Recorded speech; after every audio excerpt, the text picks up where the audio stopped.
కుర్ర హీరోలనే కాదు సీనియర్ హీరోలను కూడా వదలడం లేదుగా. ఒకప్పుడు సీనియర్ హీరోలతో రొమాన్స్ చేయాలంటే కుర్ర హీరోయిన్లు ఆలోచించేవారు. ఎందుకు అంటే ఆ తర్వాత నుంచి కూడా సీనియర్ హీరోలతోనే ఛాన్స్ వస్తాయేమో అని. కానీ ఇప్పుడు కుర్ర హీరోయిన్లు వయసుతో సంబంధం లేదని చెప్పుకొచ్చేస్తున్నారు.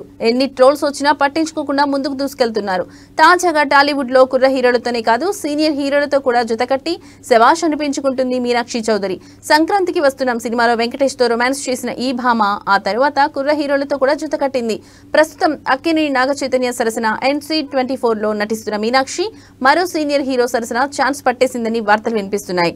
కోలీవుడ్ సీనియర్ హీరో విక్రమ్ చాలా గ్యాప్ తర్వాత ఒక సినిమాను ప్రకటించాడు. అదే చియాన్ 63. బోడి రాజ్ కుమార్ అనే కొత్త డైరెక్టర్ ఈ సినిమాతో ఇండస్ట్రీకి పరిచయం అవుతున్నాడు. ఈ మధ్యనే విక్రమ్ తన 63వ సినిమాను అధికారికంగా ప్రకటించాడు. ఇక ఈ చిత్రంలో విక్రమ్ సరసన మొదట ప్రియాంక మోహన్ నటిస్తున్నట్లు వార్తలు వినిపించాయి. కానీ ఇప్పుడు మీనాక్షి చౌదరిని ఫైనల్ చేశారని టాక్ నడుస్తోంది. మీనాక్షికి ఇది మంచి అవకాశం.